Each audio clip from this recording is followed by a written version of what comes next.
Coucou les amis. Coucou les amis. Vlog Vlog 283. 283. Générique. Générique.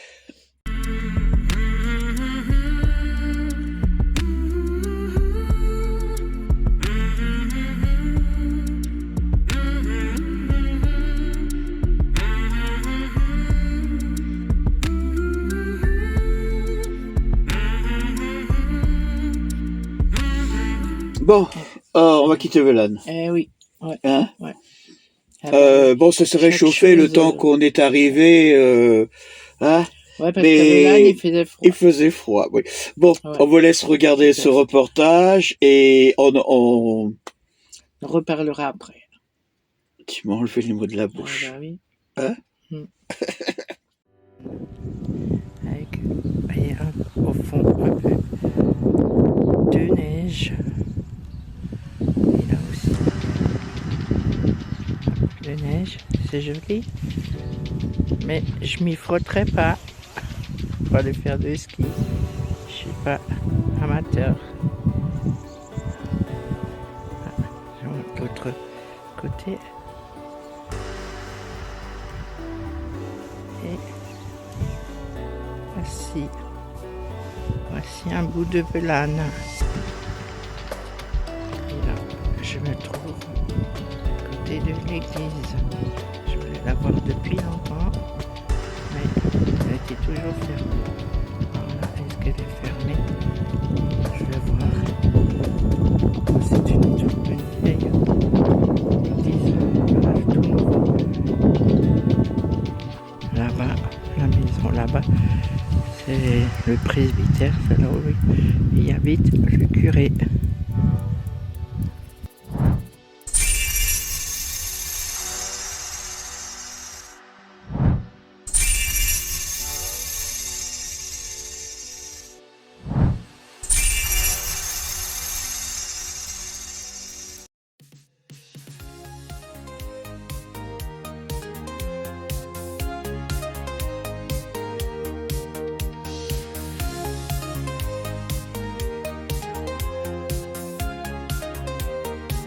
Coucou mon chéri, coucou tout le monde. Coucou les amis. On reprend la route, ça y est. Hein. Après une petite semaine, non, 15 jours. 15 jours, ouais. Oh là là. Regardez quand éclair devant là quand on passe, regardez le temps. Regardez comment je vois rien. Oh là là là là. On revient vers moi. Parce que là. C'est pas grave. C'est galère pour rouler dans la montagne avec ce temps-là. J'espère que ça va vite chauffer un peu les vitres et tout. Parce que là, en fait, donc c'est le fait d'avoir le soleil en face. Hein. Sinon, le reste, ça va. Bon, on n'a pas beaucoup à faire. Hein. C'est bon. On va se rapprocher du Jura. Hein. Alors, c'est vrai que les villes qu'on va traverser, vous les connaissez déjà. Mais bon, je fais un petit rappel, comme j'avais dit, pour tout ce qui est aire de camping ou camping-car ou des campings, on va voir, pour que au moins, quand vous passerez, vous saurez qu'il y a 2-3 endroits où on peut aller. C'est vrai que nous, on a des endroits où on va d'habitude, mais vu le temps et tout, et comme on veut rester quelques jours, ouais, 3-4 jours, ça va dépendre. On va faire en sorte que qu'on ait un endroit où on a tout à côté. Voilà. Hein? Voilà, allez. Ouh là là, le soleil. Je vous dis à bientôt. Et bisous tout le monde. Ouais.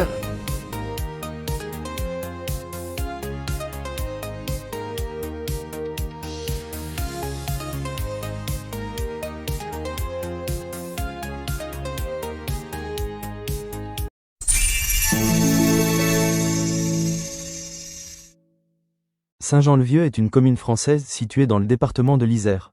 Le territoire communal borde la partie orientale de la chaîne de Beldon. Saint-Jean-le-Vieux apparaît comme une petite agglomération à l'aspect essentiellement rural positionnée dans une zone de haute montagne. Lieu et monument, l'église Saint-Jean-Baptiste, du XIe siècle, est un monument historique inscrit en totalité par arrêté du 8 juin 2004. La tour du Couvat, qui domine les gorges du Versou, fut élevée au XIIIe siècle par les chevaliers de Commiers, qui possédaient également la tour d'étape au Versou. Elle est mentionnée dans un document du 1338. Ancienne grange et maison dauphinoise.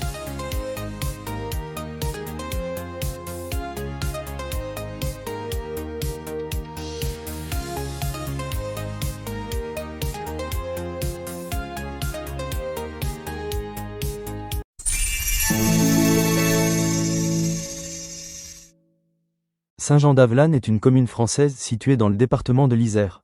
Positionnée dans la partie septentrionale du département de l'Isère, en limite du département de la Savoie. La commune est adhérente à la communauté de communes Les Vals du Dauphiné depuis le 1er janvier 2017. Lieux et monuments. Église Saint-Jean-Baptiste de Saint-Jean-d'Avelanne. La maison forte du Mollard-Rond a été édifiée dans la première moitié du XIVe siècle par Guillaume de Paladru. Elle se situe dans une zone frontière entre la Savoie et le Dauphiné. Au XVIIe siècle, elle subit les dernières transformations importantes qui lui donnent son aspect d'aujourd'hui. Le château du Mollard-Rond n'est pas une construction remarquable ou innovante. Cependant son plan en U formant 2 ailes, les proportions des bâtiments et des hautes toitures lui confèrent une certaine noblesse.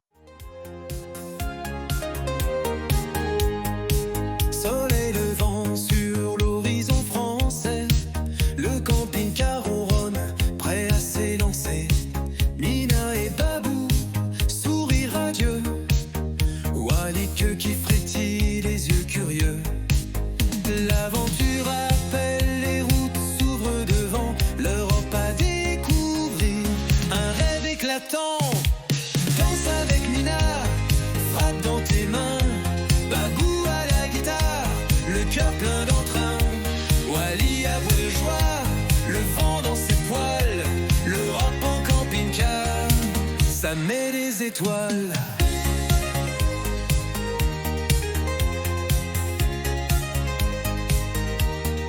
Château d'antan, témoin de l'histoire, ville vibrant, pleine de couleurs et de gloire.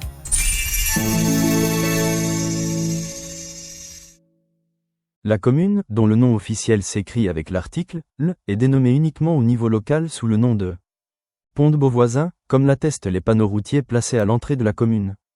Car la ville est l'homonyme de la commune du Pont de Beauvoisin, située en Savoie. De l'autre côté de la rivière le Guiers et dont le développement suit un cours parallèle. Le nombre d'entreprises et d'artisans ébénistes de ces 2 communes et de leurs environs font de Pont de Beauvoisin. Depuis le passage de François Ier, la cité du meuble, dénomination usitée depuis cette date. On peut y visiter le musée de la machine à bois et de l'outillage à main et parcourir chaque année la foire du meuble au mois d'octobre. Une fresque, restaurée, rappelle le bazar du travail des prisons, sur le bâtiment en face du bâtiment La Poste, dans lequel étaient vendus les objets fabriqués par les bagnards. Durant l'été 2017, le nom de la commune est cité par les médias nationaux et internationaux dans le cadre de ce qui deviendra l'affaire Maëlys. Celle-ci ayant comme point de départ la disparition inexpliquée d'une fillette de 8 ans, Maëlys de Harojo. La commune comprend 2 places et la trace d'une ancienne halle. La place de la République, en partie piétonne et hébergeant une fontaine, la place se situe au centre du bourg ancien. Avec Nina, frappe dans tes mains, Babou à la guitare, le cœur plein d'entrain. Wally à bout de joie, le vent dans ses poils. Le Pont de Beauvoisin est une commune française située dans le département de la Savoie. En 1371, Jean de Saumont, dit Cornu, est châtelain du Pont de Beauvoisin. Ville française depuis l'annexion de la Savoie à la France en 1860. La commune de Pont de Beauvoisin, de l'autre côté du Guiers, elle, devient française en 1349 par le rattachement du Dauphiné de Viennois à la France.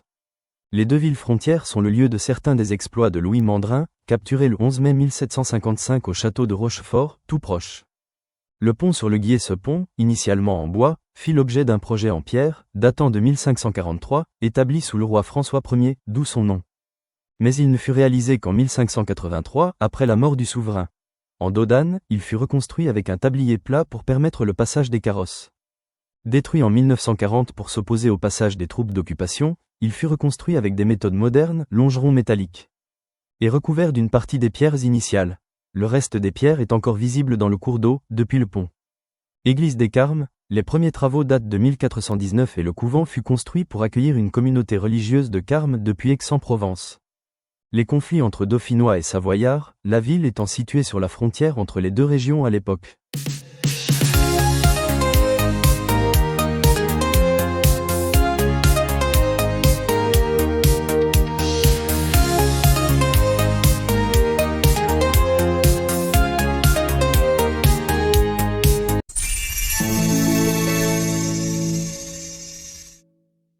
Le point le plus haut de la commune est situé au lieu-dit Malatray, 287 mètres, et le plus bas est situé au lieu-dit La Pierre au nord-ouest du village.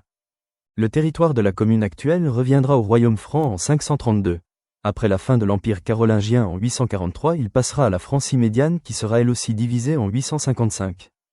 Et la région fera alors partie du royaume de Provence et de Bourgogne-Cisjurane sur lequel règne le roi Charles de Provence qui tient sa cour à Vienne, Isère, à moins de 40 km. Danse avec Mina, frappe dans tes mains, Babou à la guitare, le cœur plein d'entrain, Wally à bout de joie, le vent dans ses poils, l'Europe en camping-car, ça met des étoiles.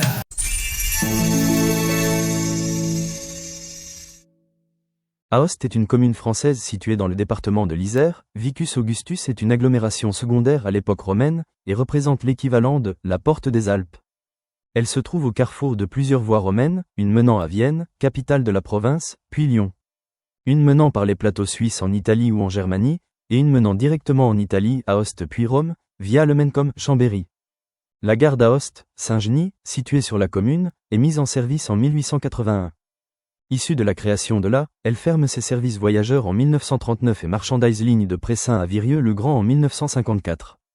D'une longueur de 50 km, le Guiers borde le territoire communal dans sa partie orientale avant de rejoindre le Rhône qui borde la commune dans sa partie nord-est. Les charcuteries transformées dans la ville iséroise, en particulier un jambon commercialisé sous la marque Aoste, proviennent d'une usine du groupe Aoste, marque commerciale du groupe espagnol Campofrio Food Group, lui-même détenu depuis 2013 par Sigma Alimentos, division alimentaire du conglomérat mexicain Alpha. Il ne faut pas confondre la marque Aoste et ses jambons mi-cuits avec la production agricole de jambon de Beauce faite dans la Vallée d'Aoste, appellation d'origine enregistrée à la Commission européenne. Vallée d'Aoste jambon de Beauce.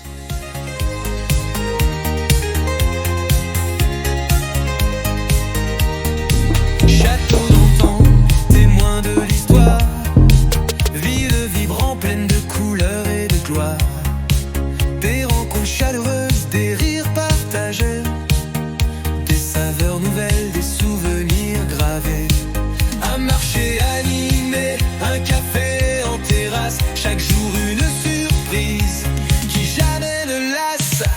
Danse avec Mina, frappe dans tes mains, Babou à la guitare, le cœur plein d'entrain, Wally à bout de joie, le vent dans ses poils, l'Europe en camping-car, ça met des étoiles.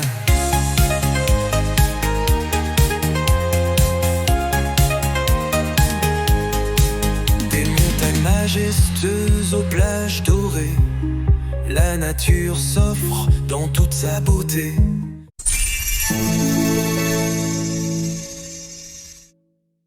L'église de Saint-Didier d'Aoste est une des rares églises de l'ancien canton de Pont-de-Beauvoisin à être conservée pour partie dans son état médiéval. Édifice non classé mais tout le mobilier est classé et inscrit à l'inventaire supplémentaire des monuments historiques et deux objets sont classés monuments historiques. L'église est ouverte au public en journée d'avril à septembre, journée du patrimoine, et ponctuellement le reste de l'année par une bénévole.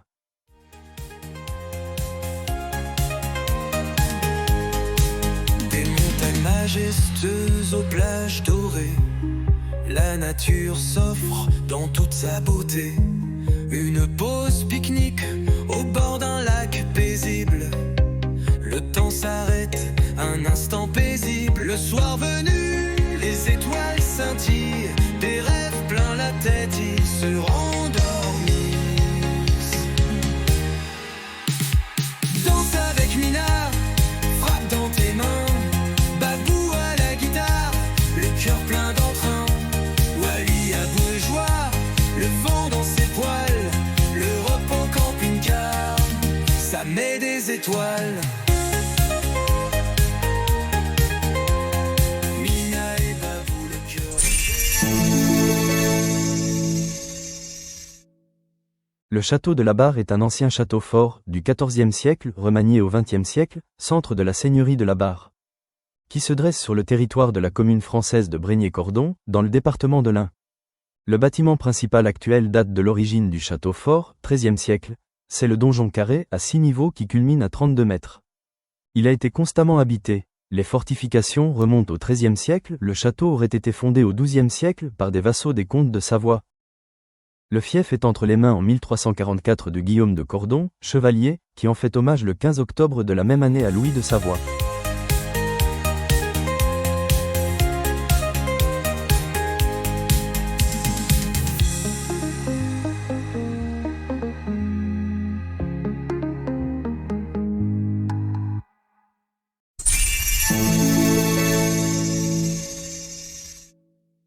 La Bruyère est située à proximité de Brégnier, dont elle est notamment séparée par le cimetière de la commune. On y trouve une zone artisanale, un fabricant de pierres tombales, un camping, la caserne des pompiers, la poste et quelques commerces, boulangerie, épicerie, assurance. La Bruyère était autrefois le siège d'une gendarmerie, reconvertie en logement, et d'une gare, reconvertie en boulangerie. La ligne de chemin de fer qui y passait a été définitivement démantelée vers 1980. C'est aussi à cette époque que le lac de Pluvy, situé au pied du hameau, a disparu lorsqu'a été creusé un canal de dérivation. Destiné à alimenter la centrale hydroélectrique de Brégnier-Cordon. Il existait autrefois une usine de confiserie à la Bruyère. Le bâtiment a été réaménagé en 2004 pour accueillir la Maison des Aïls, un gîte de groupe pouvant accueillir 74 personnes. Le musée Escale au Rhône a ouvert ses portes en 2007 à proximité.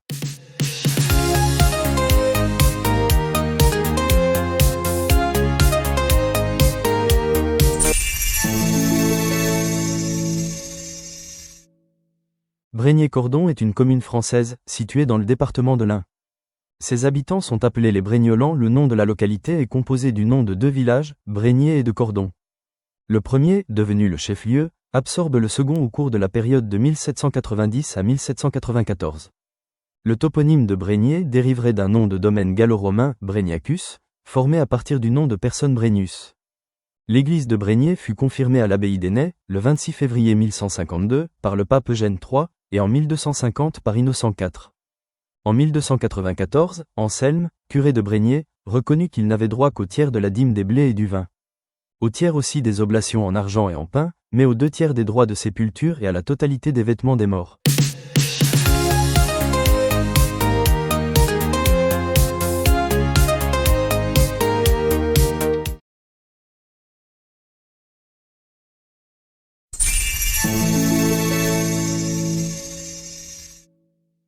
Groslay-Saint-Benoît. Elle a été créée le 1er janvier 2016 par le regroupement des deux communes, Groslay et Saint-Benoît. Le territoire communal est situé au sud du département de l'Ain sur les bords du Rhône, au pied de la montagne de Tantanay, 1019 mètres. En limite du département de l'Isère. Lieux et monuments, ruines du château des Marches. Le château, cité en 1290, est la possession de la famille de Cordon. Vestige du château de Nérieux ou Nérieux, il est, en 1272, la possession du chevalier André de Groslay. Maison forte des Vieux, la maison forte, citée en 1286, est la possession des sires de Cordon. Site classé de la cascade de Glandieu. Église Saint-Benoît de Saint-Benoît. Église Saint-Cyriaque de Groslay. Ruine du château féodal du XIIe siècle, inscrite au registre des monuments historiques dans un site inscrit. La maison forte de Varep, inscrite au registre des monuments historiques.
Le pont de Groslay. Le pont de Groslay est un pont suspendu franchissant le Rhône entre les communes de Groslay-Saint-Benoît, 1, et de Brangues, Isère.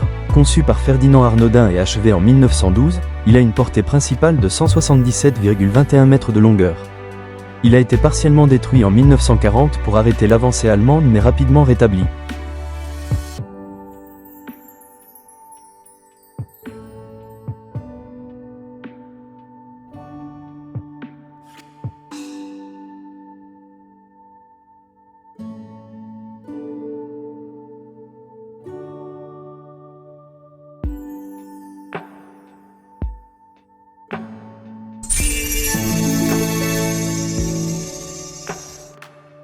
Briord a été continuellement occupé durant l'Empire romain, puis lors des royaumes burgondes et mérovingiens.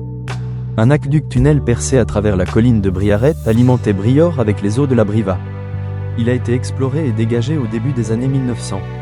L'aqueduc romain de Briord, parfois appelé aqueduc romain de Briaret, est un tunnel-aqueduc situé à Briord, dans le département de l'Ain en France. Dégagé au début du XXe siècle, il est classé comme monument historique en 1904. L'aqueduc captait l'eau de source de la Briva à Montagneux, traversait la colline de Briaret pour aboutir au niveau 2. L'établissement romain du Vicus Brioratensis à Briord. Seule sa partie souterraine, sous la colline, est connue.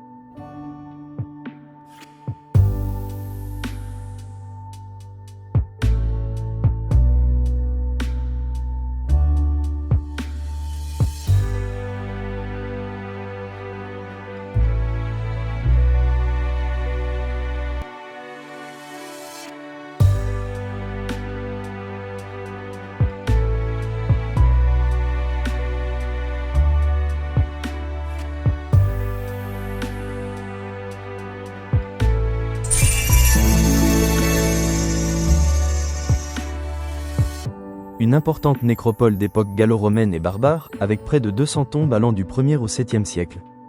Et les substructures d'une petite église paléochrétienne de construction grossière est totalement ruinée. Les dernières tombes utilisent des matériaux récupérés de l'église ou sont placés sur son emplacement, et sont donc postérieures. Une nouvelle campagne de 1964 à 1965 a mis au jour 73 tombes de plus.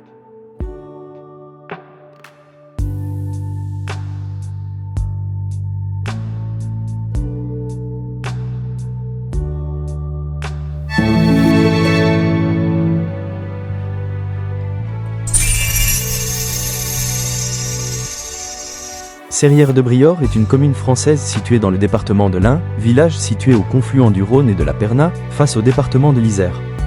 Le nom est mentionné anciennement sous les formes Ecclesia Serrère au XIIIe siècle, puis Sarrer, Apud Sararia et Serrer au cours du siècle suivant. Le toponyme dérive des noms locaux Serra.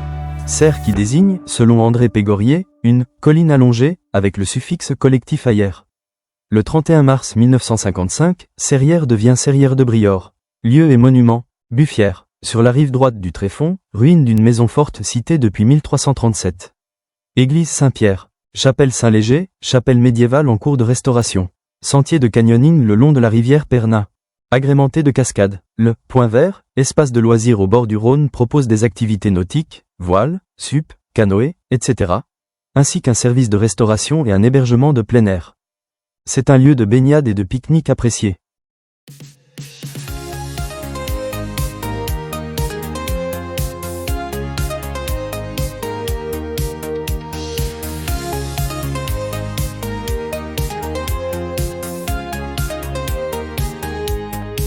Soleil levant sur l'horizon français, le camping-car ronronne, prêt à s'élancer. Nina et Babou, sourire radieux, Walid qui frétille les yeux curieux. Construit au XVIIIe siècle, le château des Cèdres, ancienne propriété privée des Hauts-Fourneaux de Villebois, vous accueille au cœur de son parc entièrement clos d'où s'élèvent de riches senteurs de bois rares et majestueux. Vous découvrirez un endroit insolite et merveilleux, chargé d'histoire, où règne une atmosphère paisible. La propriété a été embellie progressivement pour devenir un véritable domaine dans lequel des personnalités de l'époque étaient reçues dans le cadre de brillantes réceptions. Plus tard, le maréchal Gallieni, gouverneur de Paris en 1917, vint souvent au domaine des Cèdres ainsi que les frères Gambon. Ambassadeurs de France à Londres et à Berlin. L'hôtel de 18 chambres, qualité confort, tout équipé de salle de bain avec toilette, de téléviseur et d'internet par Wi-Fi, sont à votre disposition aux étages. Le domaine peut accueillir des groupes de 10 à 200 personnes et allie la beauté et l'efficacité pour la réussite complète de votre séjour. Période de construction, 19 degrés siècle, 15 degrés siècle. Danse avec Mina, frappe dans tes mains. Babou à la guitare, le cœur plein d'entrain. Wally a de joie, le vent dans ses poils. L'Europe en camping-car, ça met des étoiles. Bon alors, on a fait pas ça. Bon, je sais pas si vous avez remarqué, là on s'est pas arrêté, hein. Ça veut dire que le coup qu'on est parti, pourtant c'est pas très loin, hein, ce Non. qu'on a fait jusque là. Mais pour l'instant, vous savez, comme avec cette nouvelle explication que je vous donne à chaque fois, des endroits où on passe, ça nous rallonge un peu la vidéo. Ouais. Alors, je voulais vous expliquer un peu au niveau des explications. Parce que bon, j'ai reçu lors de la dernière fois, il y en a qui m'en parlent à chaque fois, mais c'est vrai, c'est une autre manière de voir. Ça vous fait, c'est pour vous donner envie qu'on fait quoi des fois quand on passe dans des villages, Faut pas attention. on fait pas attention, hein, on rate des choses, hein. Ouais. Et comme ça, s'il y a des gens qui veulent y aller, ils peuvent. C'est plus aller facile. visiter. Bon, j'ai commencé à faire des recherches en même temps sur des endroits qui sont accopables à côté. Ça veut dire éventuellement des aires de camping-car alternatives. C'est pour ça que j'ai mis des trucs de car par night. Ah, j'ai du mal moi dès qu'il y a des. Hein. Et bon, vous avez vu ça, c'est pour vous donner un peu plus d'informations. Par contre, au niveau du village, je sais pas si vous avez remarqué, j'utilise souvent des images, c'est sûr, mais surtout des cartes postales. Je trouvais que l'idée de vous montrer le village des rues avec d'anciennes cartes postales, C'est joli. oui, mais tu sais qu'est-ce que j'ai remarqué aussi que c'était bien, c'est que ça permettait de voir un peu comment était le village avant et l'évolution. Et je trouve que, en fin de compte, d'accord, on peut toujours, on n'est pas obligé toujours de se ressasser le passé, mais pour comprendre l'histoire et pour comprendre l'évolution d'un village, je trouve que c'est très important outre d'écouter les informations qu'il y a, d'où vient le nom, de qui étaient les personnes qui ont créé le village et tout, c'était de vous montrer le mieux, de vous montrer des images de l'endroit avant. Ouais. Et quand je trouve des cartes postales, des images cartes postales d'un village où on passe, je suis heureux. Je suis heureux parce que j'essaye de voir en même temps si on n'est pas passé à cet endroit et vous montrer l'endroit qui est à l'heure actuelle. Je sais pas, moi il y a quelque chose qui me plaît. Le fait par exemple de voir une rue principale, je sais pas si c'est cette semaine, vous l'avez vu à un moment donné quand on est passé avant Velane, hein, dans la dernière vidéo. On est passé à Saint, je sais plus quoi, et cette histoire de village où on a vu à un moment où on est passé, on voyait l'ancien un hôtel qui faisait le coin et un autre bâtiment. Et j'ai retrouvé une photo qui était pareil. Qui était de la même époque il y a 30 ou 40 ans. Et ça, quand je dis 30 ou 40 ans, des fois plus, hein, 60, 80 ans. Et c'est ça que j'aime bien. Voilà. Et ouais. T'as rien à dire aujourd'hui? Non, mais tu as dit tout. Non, mais bon, je sais pas. Tu as tout dit alors. Oui. Voilà. Bon, on vous laisse. Il fait du soleil, hein, Oui. Il fait chaud. Ah bah hein. oui. On a commencé à mettre la clim. Ouais, bon, je vous montrerai ça dans une vidéo. Je voulais vous en parler qu'après. On a pris On une voulait clim l'essayer portable, on d'abord. voulait l'essayer avant de faire. Bon, il y a un peu de bazar derrière, je sais pas si vous voyez, parce que on est en train de finaliser quelque chose. On est en train de se poser la question, est-ce qu'on va reprendre notre carriole, Notre limace. notre limace, parce qu'elle nous manque. Hein, et je sais pas ça, c'est que je me suis aperçu qu'avec le temps, plus on roulait, plus on mettait de choses dans le camping-car, et je me suis dit, si un jour on se fait arrêter On est trop qu'on lourd. est trop lourd, j'ai peur que ça me ferait mal au cœur de laisser 150 ou 200 kilos d'objets sur le bord de la Non, route. mais on va voir avec la limace. On verra avec la limace déjà on va essayer de voir si on va pouvoir la récupérer et comment on va pouvoir changer un peu, parce qu'on a vu Faire des il y avait 2-3 aménagements et tout. choses qui nous on va prévoir ça. Bon, allez. Je vous dis à la semaine prochaine. Au revoir les amis. Babou et Mina, en camping-car c'est une sacrée aventure. Sur les routes ça tangue, ça chante. Dans leur petit escargot roulant, ils sont un peu fous mais ensemble c'est sûr, ils rendent chaque jour joyeux. Babou prend le volant avec son chapeau de chef. Mina derrière lui surveille la cartelle et son seul repère. Il roule et chante mais soudain un bruit étrange. Le camping-car s'arrête dans un décor bien étrange. Babou et Mina, en camping-car c'est une sacrée aventure. Sur les routes ça tangue et ça chante. Dans leur petit escargot roulant, ils sont un peu fous, mais ensemble c'est sûr, ils rendent chaque jour joyeux.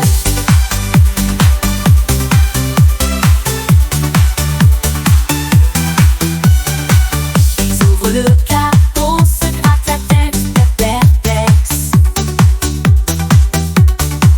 Babou dit à Mina, on dirait que la voiture se vexe. Mina rigole, peut-être qu'elle en a marre de nos chansons, ou alors elle veut juste qu'on fasse une petite pause sans pression. Babou et Mina